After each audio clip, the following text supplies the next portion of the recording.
Hello, good evening. Many thanks for joining us right here at Lookuptv. You're just in time for the trending news. My name is John Matava, and of course, we give you an update on what is happening currently at this hour. And Ouma, the woman accused of murdering the late Nairobi Hospital Finance Director Eric Maigo, has been given more time to consult with her lawyers after she pleaded guilty with the murder offense. High Court Judge Kanyi Kimondo warned the accused of the dangers of pleading guilty, noting that the case will be mentioned again on November 8th. Ouma is remanded at Langata Women's Prison. That she be transferred to a children's facility.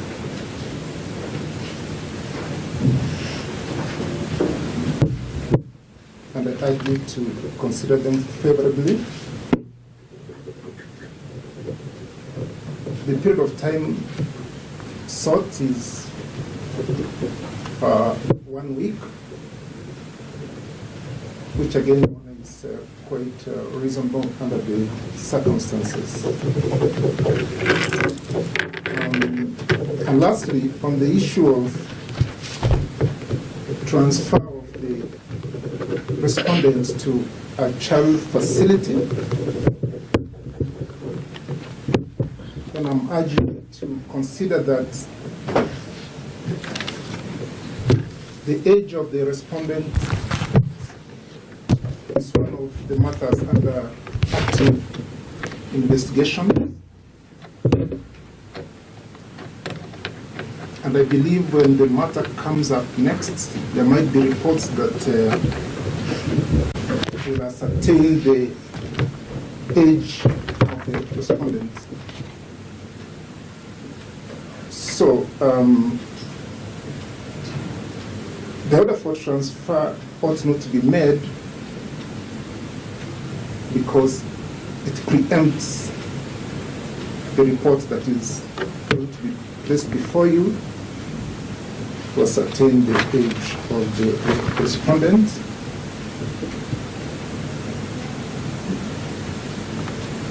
In any event, the respondent has not complained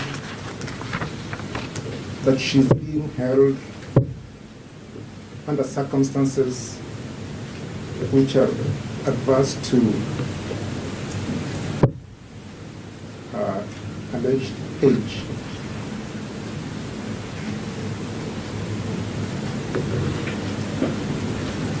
So I urge you to allow the application for extension. Much obliged. Settle this on the issue of an age assessment report.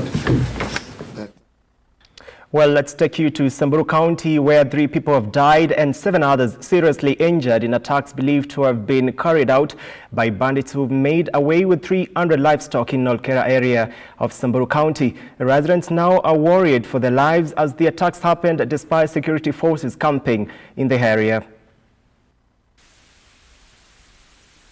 Tunaona ya kwamba hii serikali iko hapa hakuna maana kabisa, sababu watu tuliulu 2 kilometers kutoka pale wanaishi hii serikali kambi ya jeshi, na hakuna hatujaiona mtu yeyote kutoka ya jeshi alikuja kutuokoa.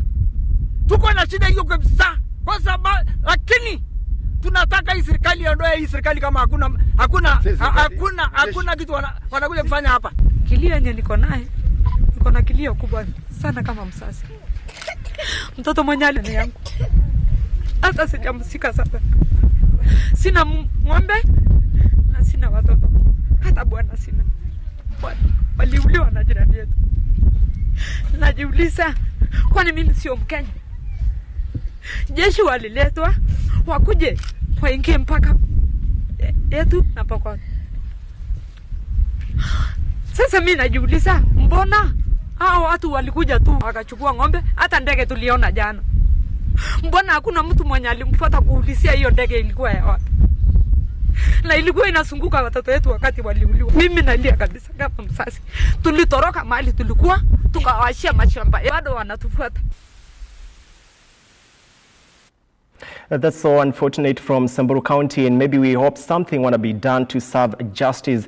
Moving on, President William RUTO today met the West Pokot leaders led by Governor Simon Kachapin at State House Nairobi to discuss insecurity that has been prone in the North Rift region, with cases of banditry on the rise despite presence of security personnel.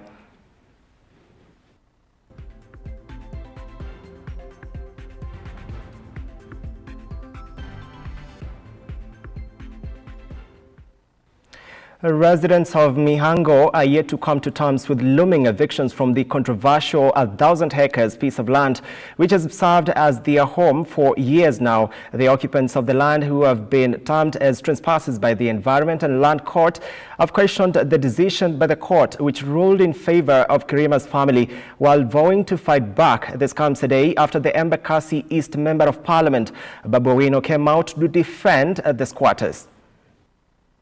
Nimekaa hapa tangu 2009. Nikinunua shamba sikuwa najua kwamba ilikuwa ya Kirima. Na tumekaa tumefanya maendeleo na hakuna mtu amekuja kutuuliza kwamba tunafanya maendeleo kwa shamba yao. Hata kwanza saa hii tulikuwa tunatarajia tutapata title deed yetu. Ni kwamba ni kama ni usuni kwamba tumeambiwa tuhame.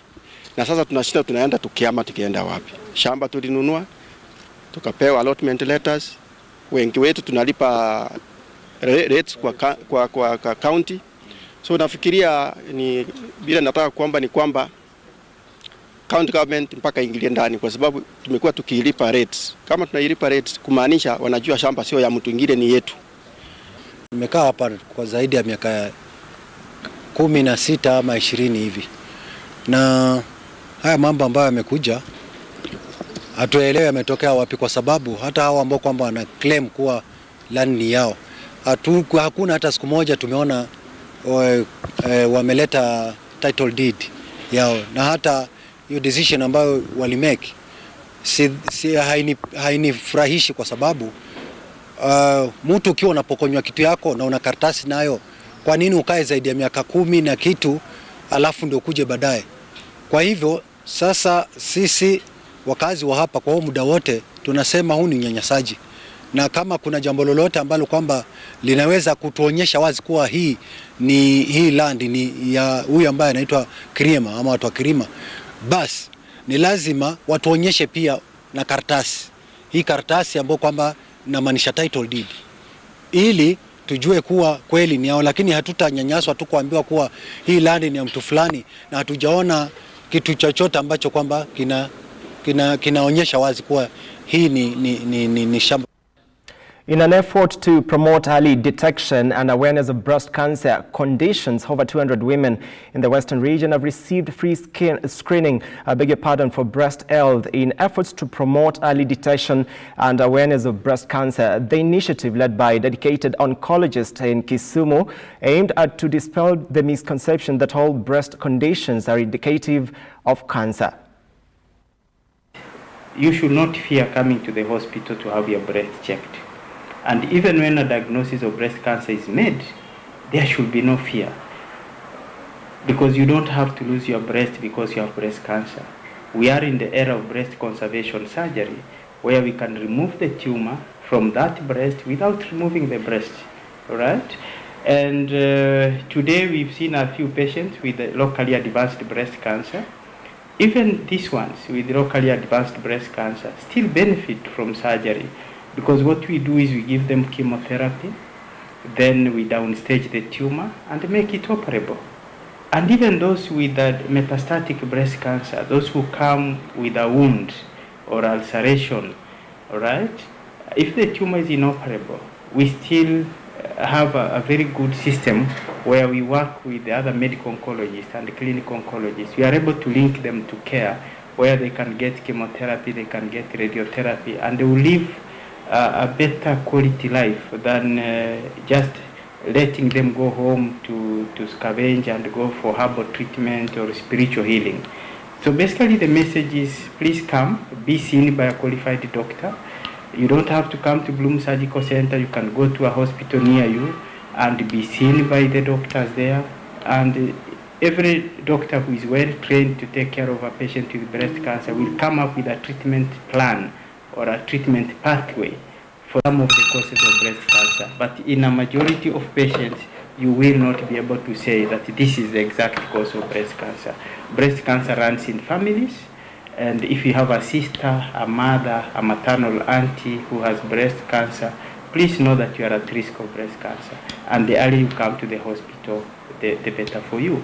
We have an established program here, and also the message that we want to pass to the general public: not every pain in the breast is due to breast cancer. In fact, breast cancer hardly causes pain.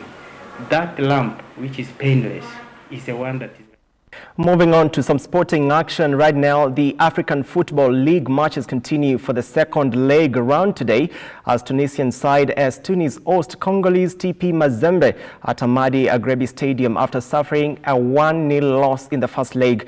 2022 CAF Champions League winners Wydad AC will welcome the Nigeria's Enyimba after the Moroccans' crucial victory through a penalty in the first leg at Mohamed V Stadium.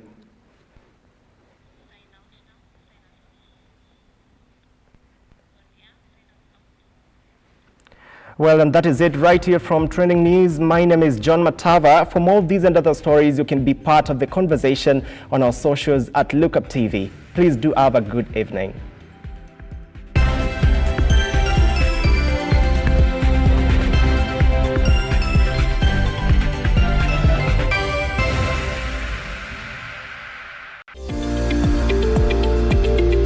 We value your feedback and welcome your complaints about our programming and operations. Feel free to get in touch with us through 0700 893 542 or send us an email to info@lookuptv.co.ke.